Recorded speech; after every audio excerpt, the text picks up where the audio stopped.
What's good, family? It's your boy Governor Jay back, presenting facts over fiction to give you the knowledge you've been missing. So when you come on the channel, make sure you put your emotions to the side and hit that like and subscribe for your boy. I appreciate that. You know what I'm saying? It'll help me out with getting the video shown to a broader audience, man. So it don't cost nothing to like the vid. You feel me? So just give your boy a like, man. Comments will be appreciated too. Now, I wasn't really going to speak on this topic, but it is a historical type of thing. So it's something it's something I decided to speak on. And basically, we're not going to be in here too long. Just read a couple articles about this plantation down there in Louisiana that got burnt down, what, 2 days ago? Now, I'm definitely like a history buff. I definitely have a big appreciation for our history as foundational Black Americans in the United States of America. But to be honest, family, plantations and stuff like that, that's never really been my cup of tea. That's not really something that I've been interested in exploring or going to go see. But since I done started this page, that's something that I'll think about doing, going to some of these plantations and learning about the history of them and, filming some content and bringing that stuff back to you guys. Because I know that there are people that do care about that kind of thing. Pardon me, family. Me personally, I'm more about empowerment and everything like that. So I don't really see the empowerment in going to a plantation. But granted, like, what I'm saying, to each his own. Like, who knows? I may go to a plantation and I actually do feel some kind of spiritual type of thing. You know what I'm saying? So, for example, right, at one point I was living down in the Savannah, Georgia area, and there's a really like popular tourist spot in Savannah, Georgia. It's like a former plantation, and I actually used to drive by this place all the time. Um, Now, just to give you a little backstory, I was working a job on the east side of Savannah, right? I know a lot of people probably in here that haven't been to Savannah, Georgia, don't know how it's set up. But you got the east side, you got the west side, you got downtown and midtown, right? And then like the outskirts. I can't remember the outskirts of what they call them parts, but those are the main core sections of Savannah, Georgia. And I used to work on the east side. So coming from where I was staying at, kind of toward the south, you basically had to go through downtown Savannah to get to the east side, right? Unless you took that one parkway. I can't remember if it's Veterans Parkway or the other one. Pardon me, man. It's the Harry Truman Parkway. If you take Harry Truman, you can bypass downtown, but that's not necessarily always the quickest route. So on my way back from work, there would be a lot of times where it'd be busy, it would be rush hour traffic, and that traffic get crazy down there in Savannah, right? And there was times I would take different streets to get back to the crib. So there was quite a few times where I took a particular street, State Street in downtown Savannah, and I remember I used to drive by this plantation, right? And I didn't know what it was, but I just remember I would always see a gang of those W folks, them white folks used to be out there, right? And it took me about 3 or 4 times driving by this place to figure out, like, oh, that's a historic slave plantation there, and they do tours and all that, like, you know what I'm saying? But like I said, yeah, there was a couple black folks that I would see over there, but the vast majority of the people visiting that site was white folks. You know what I'm saying?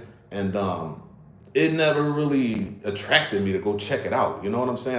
When I found out that's what it was, I was like, oh, all right, that's that slave plantation. Them white folks must love it. You know what I'm saying? They must love it. You know what I mean? And to be honest, downtown Savannah, it's cool or whatever, but it never really was my cup of tea because, like, if you go to Savannah, you see a lot of black folks everywhere, right? But when you get to downtown Savannah, it's it's like almost all white folks, and I ain't never seen so many blue-eyed, blonde hair white folks in my life until I went down to Savannah, Georgia, man. Real fat, yo. You go down to downtown Savannah, Georgia. That's basically all you gonna see is these blonde hair people, and I'm like, what the hell?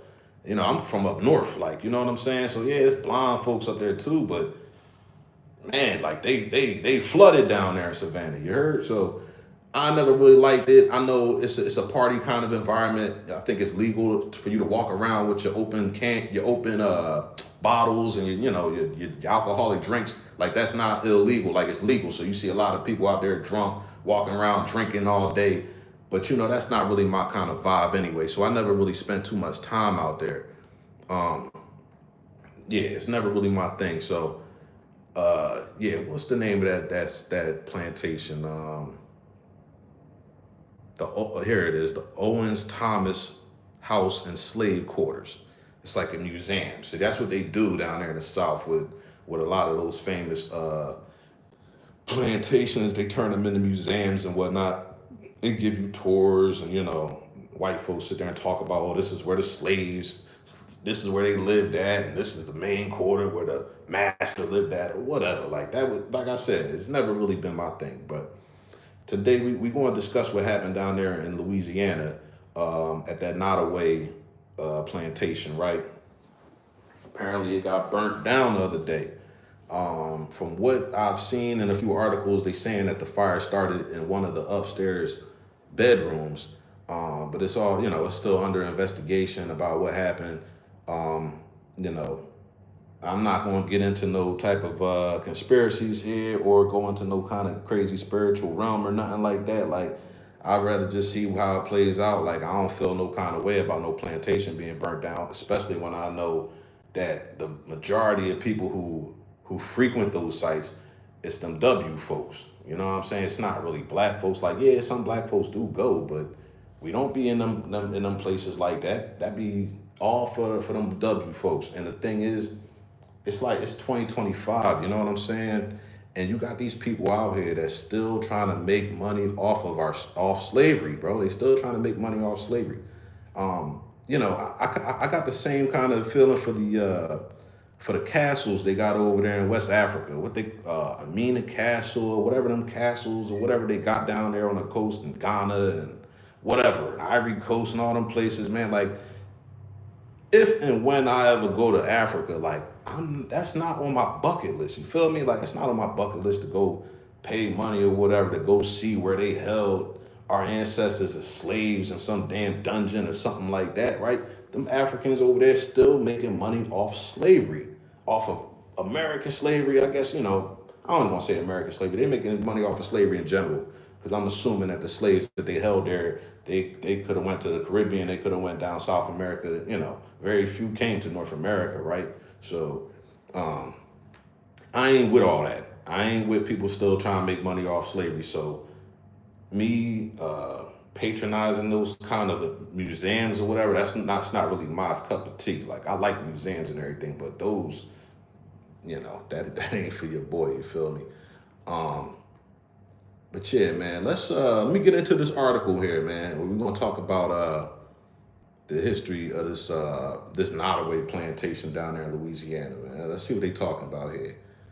Um, I'm just reading from a couple articles. This right here is from the Advocate, all right. And I haven't really read this stuff, and like I said, I'm not too familiar with the history of these type of plantations, so I'm learning here with y'all. We learning together right here, family. So let's see what it says here. So it says the historic Nottoway Resort in White Castle is a former plantation home and the largest remaining antebellum mansion in the United States South. It was burned to the ground Thursday as flames engulfed the 160-year-old building and its storied and painful past. Um, Now, before I keep going, right, I looked up where this location is, White Castle, Louisiana. It's actually about 20 miles south of Baton Rouge, if I'm not mistaken. Now I've been to Baton Rouge once before, kind of just passing through, checking it out.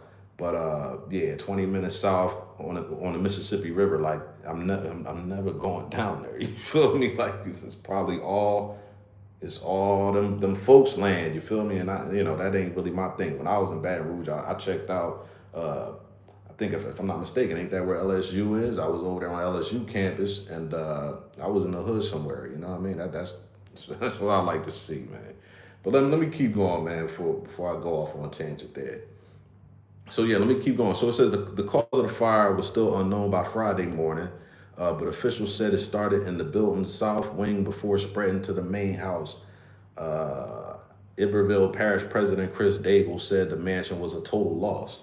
So, all right, and this article is saying that it started in the South Wing, which, I ain't familiar with where that's at. But from what I read in another article before I turned this on, it said it started in an upstairs bathroom. I don't know if it's upstairs in the South Wing or what, but this says South Wing, the other one said upstairs.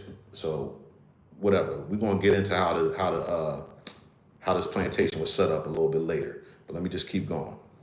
Well, actually, we got some information right here. It says a plantation, right? A 64 room, 53,000 square foot property was built between 1857 and 1859 for wealthy sugar planter John Hampstead Randolph.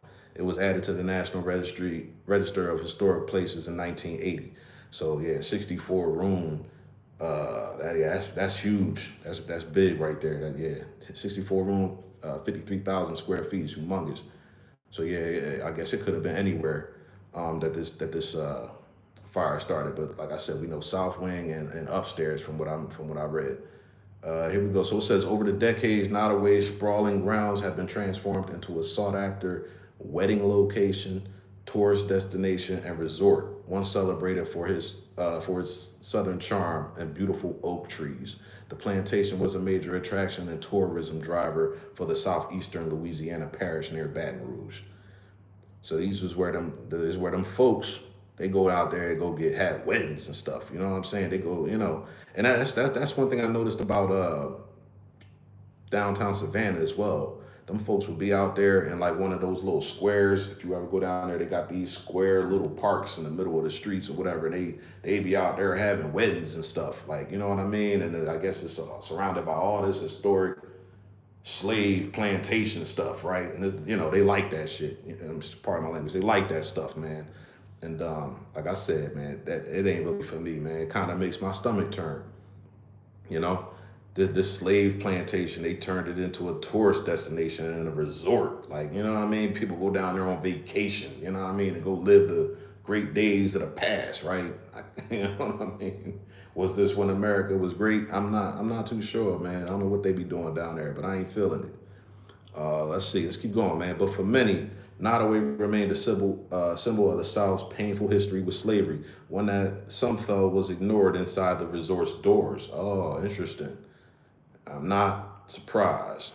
Let's keep going. So it says Randolph, a planter from a wealthy, prominent Virginia family, moved down to the deep South to try his hand at growing sugar cane, according to Sarah Dugan, project manager for decorative arts of the Gulf South at the historic New Orleans collection.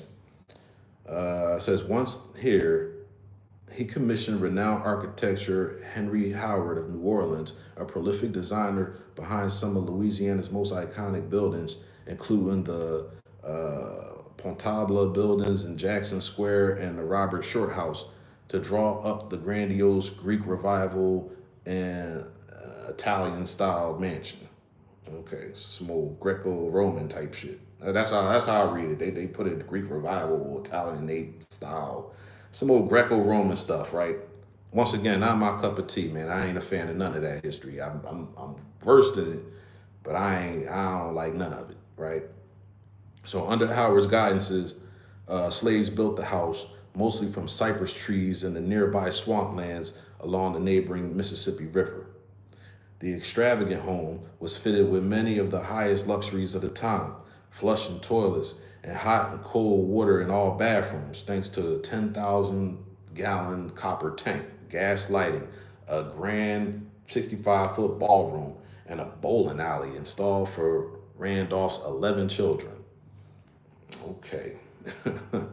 All right. By 1860, Randolph owned 155 enslaved black people and 6,200 acres on the Nottoway Plantation, 1,200 of which were under cultivation, according to the 1980 National Register of Historic Places nomination form submitted for the property. It's a lot of land, man. It's a big mansion with a lot of land.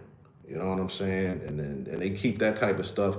It's funny how they keep this type of stuff intact, right? This type of history, they want to keep that intact and then erase all the other history. I be looking up a lot of black history, man, in different locations that we had popping. A lot of places that we built that either they done burnt it down, right? Bombed it out, flooded it out, or like certain things happen where the property gets taken by eminent domain. They build a highway over it, all type of stuff. And it's like when you go there now, man, you can't see nothing.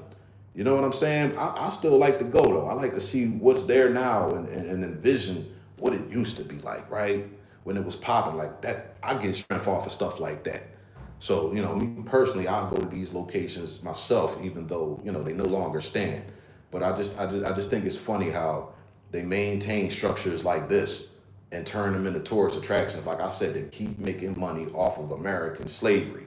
You know what I'm saying? And I ain't digging it, man. So I'm kind of happy this place burnt down. That's why I'm doing this story, man. Because I mean, if anything, I feel good about it. And I noticed online, I see a lot of black folks feeling good about it. You know what I'm saying? So we ain't mad. You feel me? Like this is cool right here. I'm with it. Even though they talk about they talking about they want to build it back up. I'm like, what you going to build back up? I mean, once the original structure is burnt down, that rebuilt structure ain't really worth nothing. You know what I'm saying? It ain't the same. It ain't gonna have the same feel. But the main goal is to keep making money off of slavery. That you know what I'm saying? That's what it's all about. Let's just keep making money off these niggas. Let me keep going with this article, right? So compared to other Louisiana plantations, Nottoway stands out to Dugan because of its enormous scale and the fact that it was built much later on than others. The complex, like nearby counterparts, would have included slave quarters lined up in a straight row behind the main house, but close enough to be surveilled by Randolph and another overseer, said Dugan. Uh, During the Civil War, the compound managed to avoid sustaining any major damage, like many of Louisiana's other large plantations. And even after enslaved people in the United States were emancipated, life at Nottoway would likely have continued similarly, as many of the now freed slaves found themselves forced into the sharecropping system. Once again, man, just keep making money off of us. You know what I'm saying? To keep making money off of us. And it's funny, man. From what I researched, man, Louisiana is actually a state that still has the most amount of these standing plantations and stuff. Like you go to Louisiana, they got about 7 or 8 of them that I looked up. And of course, there's still more that aren't really documented like that. But the big ones that are like attractions and stuff, man, they got the most of them. So yeah, so even after this was burnt down, which was supposed to be the largest one, the second largest one that's still active now, that's another one in Louisiana. I can't remember the name of it, but we'll get to that. Um, Let me see, man. Here's a quote from this Dugan woman, this historian woman. She said, "That is absolutely a big part of the story. If you think about it, if that's the only place you've lived your whole life, your family is there, your friends, your family, your community, and if you were enslaved, you were kept illiterate. So it would be so difficult to leave. So this is why a lot of the freedmen just went into slave crop. Excuse me, I said slave cropping, into sharecropping, because that's all they knew anyway. Let's see, man. So it says here from Owens family to the tourist destination. So it says by 1912, the Grand Mansion was acquired by the Owens family and passed on through their generations until 1977. The Owens family. Hold on, let me hold on. Is that the same Owens family that owned that's like the Owens Thomas house? Uh, that's interesting to know. I'm not gonna go off down that rabbit hole just yet. I might do that. I might do that with watch you guys on the live stream a little bit later to see if this the same Owens family that bought this mansion is the same Owens family that owns that plantation house in Savannah, Georgia. They could be not, but I'm gonna look into it. Let me see. It said in 1977, Odessa Rushing Owens, a retired school teacher, sold the 32-acre property to construction company owner Arlen K. Deese for $7,200,000 under the stipulation that she could continue living in the house. Okay, so she wanted to keep living there, but okay.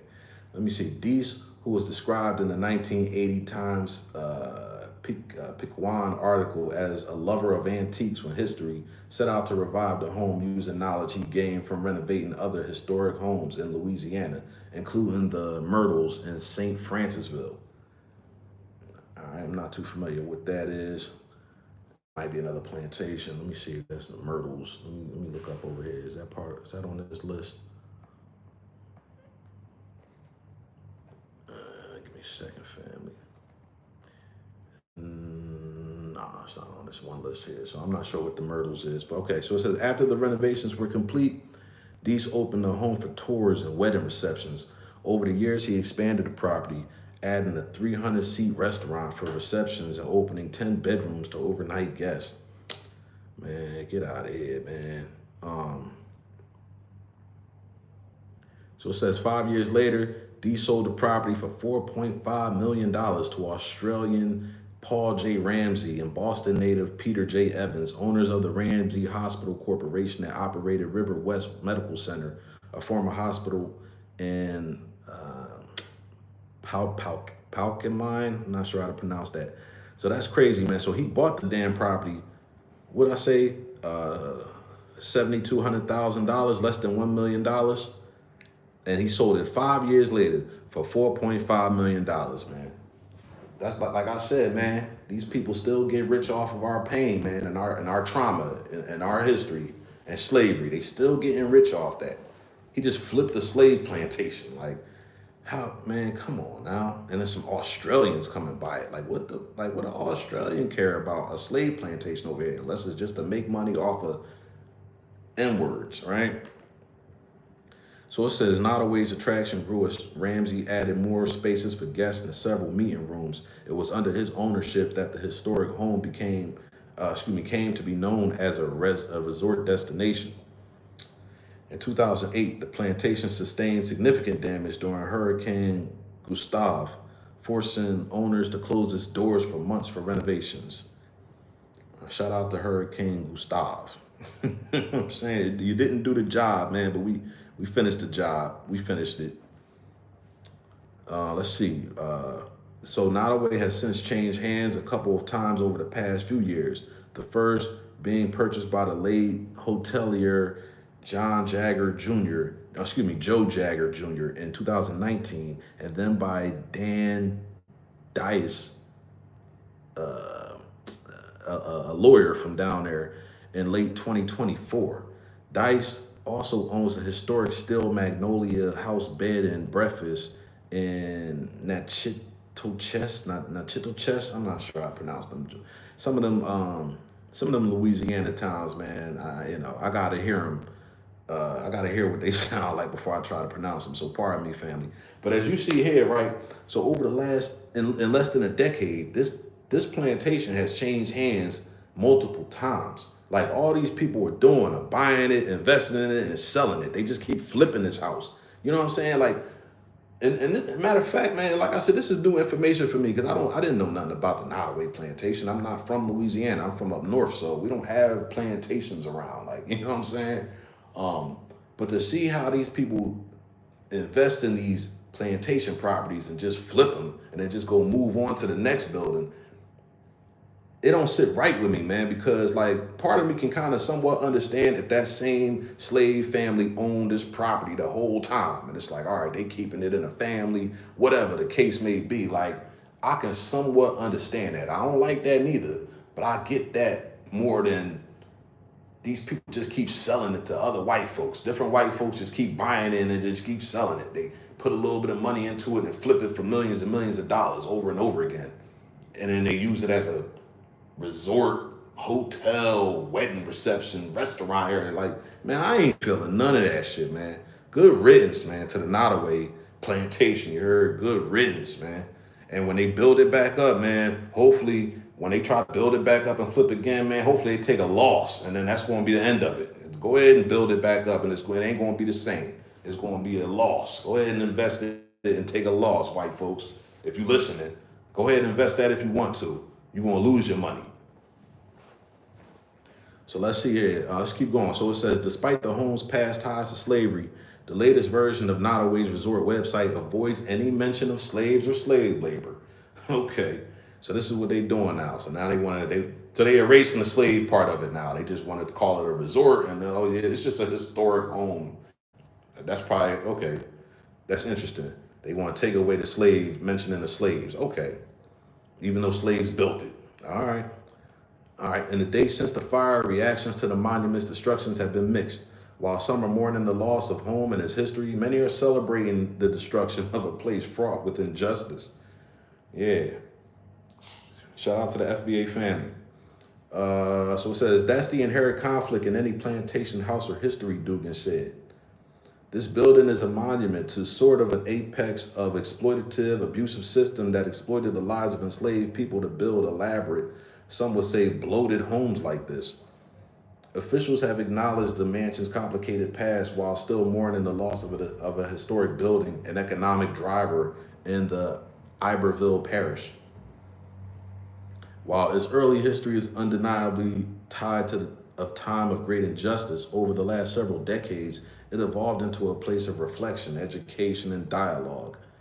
Since the 1980s, it has welcomed visitors from around the world who came to appreciate its architecture and confront the legacies of its era. Dangle said in a Facebook post. It stood as both a cautionary monument and a testament to the importance of preserving history, even the painful parts, so that future generations can learn and grow from it. But that ain't what's happening though. Like this is all fluff. This is all cat. You feel me? These white folks be down there most likely celebrating and reminiscing on what should be, what they want to keep maintaining, right? Because they ain't learning no history. Them white folks that be at that spot in Savannah, the ones that come over here to Louisiana and any of these other plantations, man, they not reflecting nothing. Like, you know what I'm saying? These people still racist out here. What they learn? What they gonna learn from going to some old historic plantation? What they gonna come out and lock hands and arms with us? They never do. So they can miss me with this crap they talking about, man. They can miss me with this, man. They ain't learning nothing, creating dialogue, man. Get the hell out of here with that crap, man. So let's keep going. It says, despite the loss, Nottoway's history and that of other plantation homes in the South still remain in the lives of those who live nearby and the records and documents that will be studied for generations. I wouldn't necessarily say that the history is lost. This artifact is lost, but the history is still there, Dugan said. If you're mourning the loss of Nottoway, I would encourage you to learn more about it. Learn more about other plantation houses. You can still learn from that history. Like, who's mourning this stuff, man? Like I said, man, like she mentioned, some people mourning and some people celebrating. She ain't getting the, racial demographics on who's doing what. But from what we can see online, what we can see on X and Twitter and what's the same thing with TikTok, I meant to say, and all this other stuff, I see black folks celebrating. I'm not really seeing who's mourning, but I'm pretty sure if there is people mourning, it's them W folks. And they ain't learning nothing. We see how they getting down, man. These people racist as hell. Like, especially the ones that go to these type of locations, man. These be the racist ones. These be the KKK members. I promise you they are. These be them judges, you know what I'm saying? The sheriff, all the people that run things that maintain the status quo. They the ones that's mourning a loss of a plantation home. Like, come on now. Damn sure ain't no black folks. Let's be real, man. Let me go to another article here, man. Let me read this, man.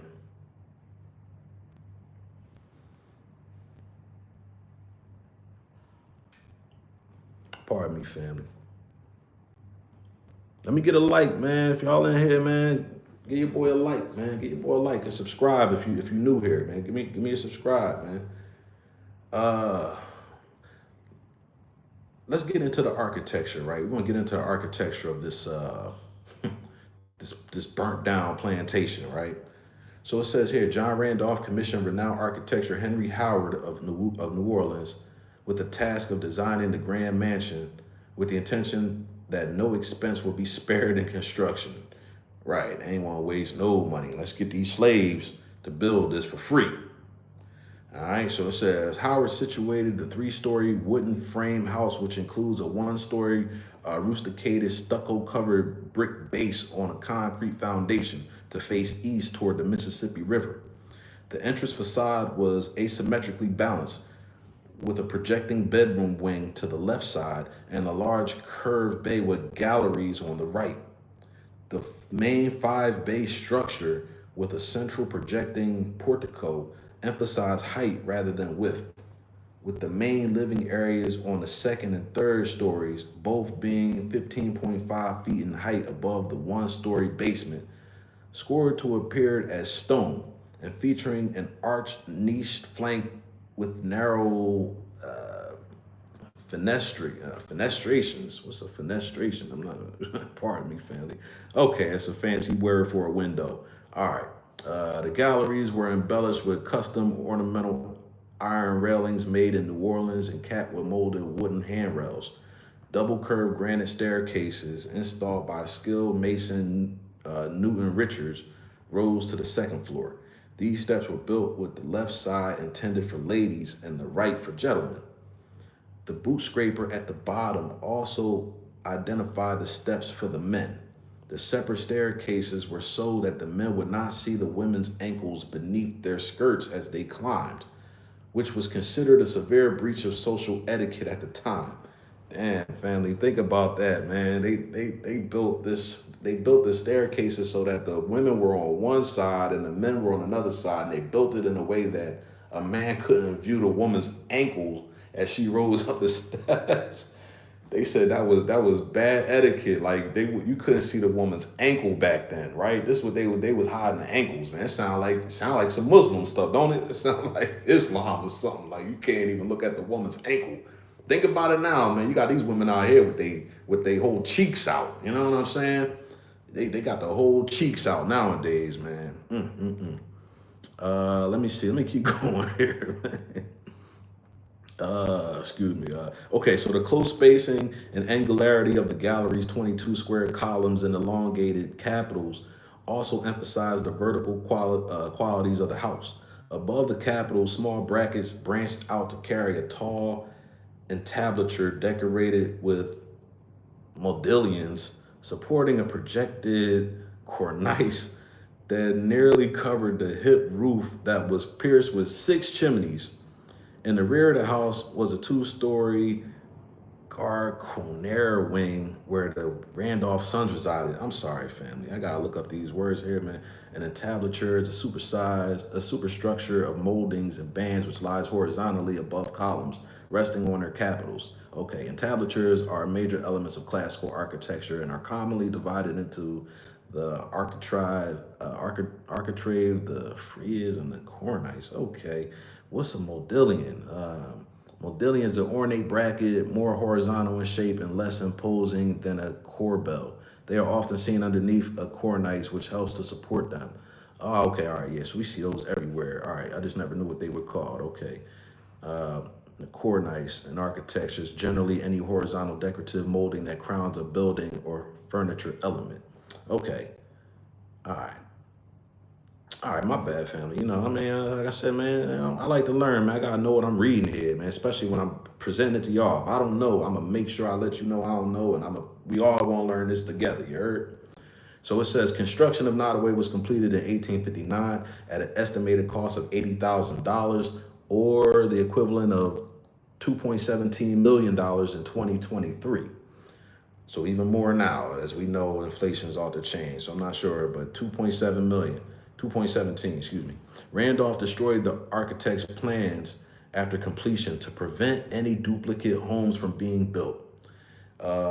With 53,000 square feet of floor space, it is one of the largest antebellum plantation homes in the United States, surpassed in size only by Bella Grove Plantation in neighboring Iberville Parish, and potentially the Windsor Plantation in Mississippi, neither of which exist today. Okay, so that's why this one was supposedly the largest one, but it ain't no more, all right? And hopefully the ancestors or whoever coming for that next one. Let's keep going. So say, this is the interior we're gonna talk about. So Nottingham had over an acre of floor space spread out over 3 floors and a total of 64 rooms with 165 doors and 200 windows. What? 165 doors. Wow. All right. Most of which could be okay, and 200 windows, most of which could double as doors. So they had 165 doors and then 200 windows that a lot of which you could just open them up and walk through them like a door. Boy, man. Oh man, okay. So the house enjoyed 19th century novelties such as a bathroom on each floor with flushing toilets and hot and cold running water, gas lighting throughout the house, and a complex servant call bell system. The principal rooms of the house were located on the second floor. The entrance hall ran the length of the house and was 12 feet wide and 40 feet long. Large baccarat crystal and brass chandeliers hung from the 15.5-foot high ceilings, and the doors with hand painted German Dresden porcelain doorknobs and matching keyhole covers leading to the adjacent rooms were 11 feet tall. Above the doors and along the ceilings were plastered frieze moldings and modillions intersped with pateray. What's that? Pateray. It's a material culture of classical antiquity. A patera or fillet is a shallow ceramic or metal libation bowl. Okay, it often has bulbous identification in the center underside to facilitate the whole. Okay, man, whatever. All right, so the modillions were made of that and were made of clay, mud, and horsehair and Spanish moss. To the right of the entrance hall was the most unusual and John Randolph's favorite room in the house, the white ballroom, with composite columns, hand cast archways, and an L shaped extension into a curved bay. Randolph had it painted entirely white, including the flooring, to show off the natural beauty of his 7 daughters, 6 of whom were married there. What? So he painted what? He painted the room all white. What? To show off the natural beauty of his 7 daughters? They get the hell out of here. Yo, stop it, man. All right, let me keep going, man. Featuring 2 fireplaces with hand carved rococo white marble mantles. There were also an original mirror placed so that the women could see if their ankles or hoops were showing beneath their skirts. Oh my goodness. All right. What is rococo? Less commonly, okay, also known as the late Baroque, is an exceptionally ornamental and dramatic style of architecture, art, and decoration which combines asymmetry, scrolling curves, gliding white and pastel colors, sculpt molding, etc. Whatever, man. All right, man. I just like to know what I'm reading, family. Like, trust me, I ain't really too impressed by none of this, you heard? But some of it is a little impressive. I ain't going front, man. All them doors and windows sound crazy. But let me keep going, man. So it says over one of the fireplaces, there was a painting of Mary Henshaw, no relation to the family, whose eyes were said to follow the viewer around the room. Some old creepy. That's some old creepy-ish right there. Flanking the entries hall to the left was a gentleman's study, a stair hall, and a formal dining room. The study and the dining room featured black Italian hand-carved marble mantles on their coal-burning fireplaces, and the rooms were filled with period and antique furniture. The dining room plasterwork showcased pink camellias, Emily Randolph's favorite flower, and was the only plasterwork in the house to have color. Okay, whatever. The main staircase of Honduran mahogany was covered in green velvet and ascended to the ancestral hall on the third floor.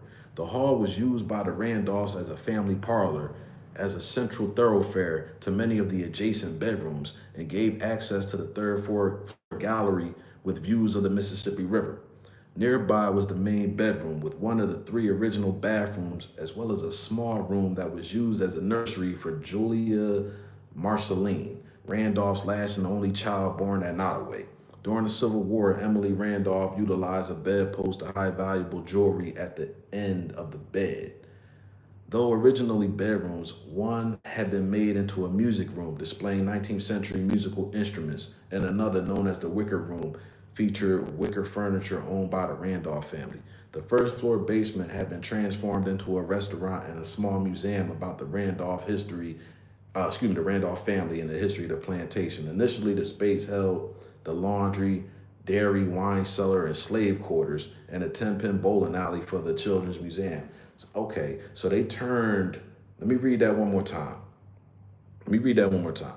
The first floor basement had been transformed into a restaurant and a small museum about the Randolph family and the history of the plantation. Initially, the space held the laundry, dairy, and wine cellar and the slave quarters, and then a 10-pin bowling alley for the children's amusement. So yeah, so they definitely tried to erase the whole slave part, right? 'Cause they done transformed where the slave quarters was into a museum, and it's about the Randolph family, and probably trying to talk about how great they was as some damn slave holders. Man, miss me with this shit, man. Good riddance. Once again, good riddance, right? So I'm gonna keep going though. Let's keep going. So it says John Nelson of New Orleans designed the Nottoway landscape to include 120 fruit and citrus trees, 12 magnolia trees, poplar live oak trees, 75 rose bushes, 150 strawberry plants, and a variety of flower and vegetable gardens. However, due to neglect and the erosion of 6.5 acres of land by the Mississippi River, the gardens designed by Nelson no longer exist. Today, the house sits only 200 feet behind a river levee, and the grounds include a small formal hedge garden adjacent to the Garconniere, where the detached kitchen once stood, and a fountain courtyard in front of the southern bedroom wing. Surrounding the house are modern ancillary buildings that house offices and event facilities. The owners expanded the property in 2008 by building a carriage house, a ballroom, and 9 Acadian-style cottages modeled after the property's original slave quarters, while the plantation was closed to public for repairs as a result of the damage incurred by Hurricane Gustav. To the north of the house is the reconstructed stables, now repurposed as a ballroom, and the Randolph Cemetery, where the remains of the family were reinterred in 2003. So, as we can see here, what they said, they converted the basement floor, whatever, where there was slave quarters, they converted that into a museum and all this other stuff and a restaurant. And then they rebuilt some model cottages of the original slave quarters out back. So they done went back. So they didn't have these cottages at first, right? They rebuilt them and put them in the back of the house. And then I guess you're supposed to go over there and go check out this refurbished or remodeled slave quarter. It ain't even the original joint. Like, you know what I'm saying? Like, I could understand it from a historical point. If you had the original slave quarters there and you maintained them all these years, then it's like, okay, I can see that. But if you done rebuilt it, come on, bro. The value ain't there no more. There's no value there. Just like if they rebuild this place, man, ain't gonna be no value there, man. It's all knockoff, man. It's all cap, basically. They might as well leave that stuff alone, man. This is what they get, man.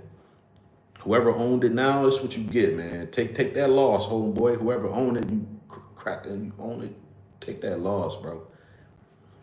Let's keep going, man. All right. I don't want to read all this. This is getting into Randolph and his family and all that. Like, we ain't getting into all that. I don't care nothing about that. Let me see here. I'm gonna read this part right here, right? So I'm gonna skip all that backstory. It says, soon after the house was completed, the American Civil War began. Randolph backed the Confederacy financially once the war began. He sent his 3 sons to fight for the Confederate Army, losing his oldest son, Algernon Sidney Randolph, at the Battle of Vicksburg. With the war coming ever closer to Nottoway, Randolph decided to take 200 slaves to Texas and grew cotton there while his wife, Emily, stayed at Nottoway with the youngest children, hoping that their presence would save it from destruction. Oh, this dude was a sucker, bro. Oh, man, this dude was a whole sucker, man. So, okay. This, what's his name, man? Henry? No. What's this dude? Randolph, John Randolph. He is sucker. So they trying to say that, you know, during the war, he ain't want to fight, right? But he sent his sons out there to fight. He lost his oldest son. He got murked out. He sent his sons out there. Then they said with the war getting closer to Nottingham, he fled to Texas with 200 slaves and left his wife and the youngest children there. hoping that with their presence at the house would leave it from would help it from not getting destroyed. But you just left them vulnerable though. Damn, boy, that sounds like some old immigrant stuff right there. Like, nigga, you ran and left your family and your wife behind. That's what them immigrants do when they come up to the United States. They leave their whole family and their wife behind and just leave them down there. Talk about how they fleeing asylum. They need asylum, but most of them leaving the whole family behind. Some old suckers, man. That's sucker shit, man. I don't got no respect for that right there, man. Um, Let me keep going, man. Man. Despite the passing of the 13th Amendment, 53 people enslaved by John Randolph were forced to continue in his service as low-paid laborers. When he returned to Nottoway after the Civil War, most having a few other choices returned with him. The sugar business was not as profitable after the war, and by 1875, Nottoway was reduced to 800 acres. John Randolph died at Nottoway on September 8, 1883, leaving the plantation to his wife. Emily Randolph sold the plantation in 1889 for $50,000, which she divided equally among her 9 surviving children and herself. She died in Baton Rouge in 1904. Excuse me. The new owners of Nottoway were Desiree Pierre Landry and his father-in-law, John Baptiste Dugas, whose family owned the plantation until 1909, when Landry's widow sold Nottoway to sugar planter Alphonse Hanlon. Soon after, Hanlon lost Nottoway to foreclosure in 1913 due to crop failures the previous 2 years that resulted in tax problems and accrued medical bills by his wife's failing health. Dr. White G. Owen purchased the plantation out of foreclosure for $10,000. Wow. So he got it for a steal because they said, 20 years prior, the chick sold it for $50,000. Now he got it in a foreclosure 20 years later for $10,000. Boy, they've been making a lot of money off this place, man, for a long time, family. And it's a wrap. It's over. Dr. Owen, one-time Surgeon General of Louisiana, attempted to run the estate as a sugar plantation, but was unsuccessful. He sold off 1,193 acres, keeping the house and surrounding property. After he died in 1949, Nottoway was inherited by his son, Stanford, who lived with his wife, Odessa, in the house until he died in 1974. After that, Odessa Owen lived alone in the massive house, trying to maintain it with her limited resources. Knowing she was unable to care for the house adequately, Owen sold the plantation to Arlen K. Deese in 1980, who had restored 3 other antebellum mansions, including the Myrtles Plantation in St. Francisville, Louisiana. Okay, so that Myrtles place, that was a plantation, or it is a plantation. Okay, all right. With the caveat, okay, all right, right. She sold it to him with the caveat that she would be allowed to live in the house until her death. After she died in 2003, the house ceased to be a private home. Deese restored Nottoway, working a crew of 40 to 60 men for 12 hours a day, and opened the house to the public 3 months after his purchase. Arlen Deese sold Nottoway to Paul Ramsey, an Australian healthcare billionaire of Sydney, Australia, and Robert E. Galloway, a native of Norfolk, Virginia, in 1985. Paul Ramsey and Robert Galloway, business partners in the Ramsey Hospital Corporation in Boston, Massachusetts, also own the Sabine Medical Center in Many, Louisiana. The Ramsey Hospital Corporation had purchased the newly built, unopened River West Medical Center in Plaquemine, opening the hospital on June 6, 1984. They envisioned the Nottoway property having the potential as an extension of healthcare services and the market to include a congregate care opportunity with a planned expansion of single-family homes for the nearby aging population. What?